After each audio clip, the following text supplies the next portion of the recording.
நம்ம கவின் ப்ரோ வழக்கில் இந்த அம்மா கைது செஞ்சுருக்காங்க. இந்த அம்மா கைது செஞ்சதும் தேம்பி தேம்பி கதறி அழுகுறாங்களாம். காதலிச்சான்ற ஒரே காரணத்துக்காக, அவன் வேற ஜாதின்ற ஒரே காரணத்துக்காக அந்த பையனை வெட்டி போட்டு பையனை கண் முன்னாடி வெட்டி சாச்சிங்களே, அப்போ அவங்களுடைய தாய் எவ்வளோ கதறி இருப்பாங்க. என்னடா பெரிய ஜாதியில் போயிட்டு கல்யாணம் பண்ணிட்டான்னு சொல்லிட்டு அந்த பையனை கண்ணந்துடமாக வெட்டி அந்த தாய் தகப்பனுடைய அழுக, சத்தம், கதர்னது எல்லாம் எப்படி இருந்திருக்கும். இப்போ கேட்டிருக்குமே அந்த சத்தம். உங்களுக்கு ஒன்றுனா அது ரத்தம், மற்றவங்களுக்கு வந்தால் அது தக்காளி சட்னியா?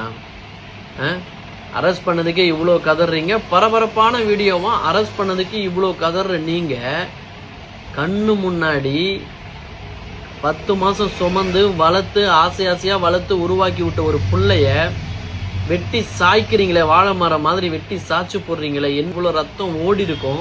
இந்த கவின் ப்ரோவை பெற்றவங்க, அவங்க சொந்தக்காரங்க எவ்வளோ கதறி எவ்வளோ அழுது, ஒரு இழப்பு, எவ்வளோ பெரிய இழப்பு. காரணம் காதலிச்சான்ற ஒரே காரணத்துக்காக.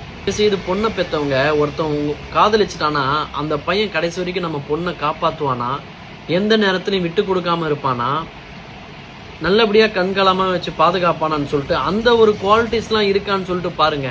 அவன் எந்த ஜாதி, மேல் ஜாதியா கீழ் ஜாதியா, எந்த ஜாதியை சார்ந்தவன், கருப்பனா வெள்ளையனா, அப்படிலாம் தயவு செய்து பார்க்காதீங்க. அன்னைக்கு வெட்டி போடும்போது அதே ரத்தம் ரெட் கலரில் தானே இருந்துச்சு, உங்கள் உடம்புலையும் அதே ரத்தம் தானே ஓடுது.